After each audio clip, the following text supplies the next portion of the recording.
White Christmas doesn't feel like a hit song.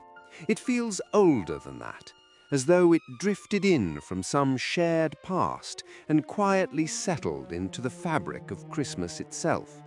Yet its dominance wasn't accidental, and it certainly wasn't inevitable. Its endurance rests on a rare combination of personal loss, wartime timing, musical sophistication, and a voice that America trusted. The song's creator was Irving Berlin, a Jewish immigrant born in Russia who arrived in the United States with nothing and rose to define the sound of American popular music. The irony is unavoidable. The man who wrote the world's most famous Christmas song did not celebrate Christmas at all. For Berlin, Christmas carried a private grief. In 1928, his infant son died on Christmas Day, just 3 weeks after being born. Every year thereafter, Berlin and his wife quietly visited the child's grave on the holiday. Christmas, for him, was not about joy or festivity. It was about memory and absence. That emotional undertow would eventually shape White Christmas, whether consciously or not. Berlin began writing the song around 1940. At first, it wasn't meant to be sincere. He initially imagined it as a parody, a gentle lampoon of overly sentimental holiday ballads. But once he wrote the chorus, he realized the song wouldn't tolerate irony. It demanded to be played straight. The often forgotten introductory verse gives the game away. It places the singer in warm, sunny California, palm trees swaying, grass still green, while he dreams of a snowy Christmas somewhere far away. Beverly Hills in December becomes the backdrop for longing. The song isn't about snow at all. It's about being displaced. Berlin later said without hesitation that White Christmas was the finest thing he had ever written, and perhaps the finest song anyone had written. Even so, when it was included in the 1942 musical Holiday Inn, he assumed another number, Be Careful It's My Heart, would be the film's real success. Again, he was wrong. Because White Christmas found its voice in Bing Crosby. By the early 1940s, Crosby was more than a star. He was a presence. His singing style was shaped by radio and the microphone. Intimate, restrained, conversational. He didn't perform at the audience. He sounded as though he was sitting beside them.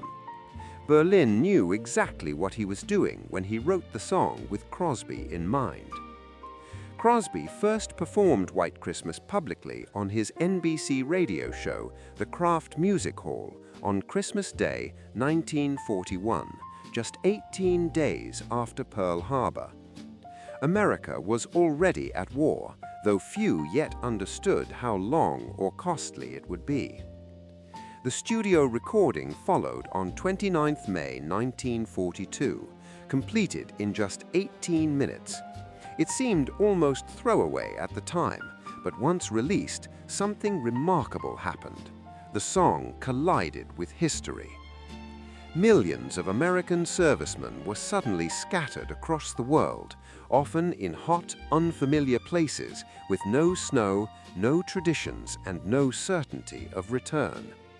Families at home were enduring their first Christmases apart. White Christmas articulated something few songs dared to do. Not optimism, but yearning. It didn't promise victory. It didn't stir defiance. It remembered peace. For soldiers overseas, it became a reminder of home and hearth, of ordinary Christmases before the world fractured. Crosby himself became reluctant to sing it on USO tours, knowing it frequently reduced hardened troops to tears. The song didn't rally them. It exposed what they were fighting to get back to. Its success was immediate and overwhelming. The record topped the charts repeatedly throughout the war years. Demand became so relentless that the original master disc was physically worn out by constant pressing.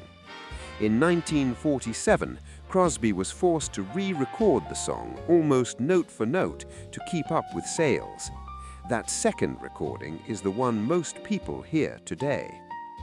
By then, White Christmas had escaped its era. Crosby's annual Christmas broadcasts and the 1954 film White Christmas cemented the song's dominance. Guinness World Records would later recognize his version as the best-selling single of all time, with over 50 million physical copies sold. Across all versions, the song has exceeded 100 million sales worldwide, but numbers don't explain why it still works. White Christmas is entirely secular, no nativity, no angels, no doctrine. And that is its quiet strength. It captures the emotional center of Christmas without asking who you are or what you believe. It trades theology for memory. Musically, it's more sophisticated than it sounds. Berlin's long melodic phrases, subtle harmonic shifts, and chromatic coloring give the song depth beneath its simplicity. It rewards repetition without wearing thin. Most of all, it understands something. Christmas is not always joyful. It is often reflective. Sometimes it is lonely. White Christmas doesn't fight that truth, it honors it.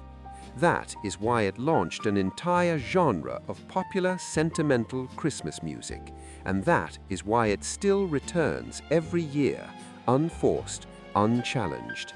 It doesn't shout, it doesn't sparkle, it remembers. And remembrance, as it turns out, lasts longer than cheer.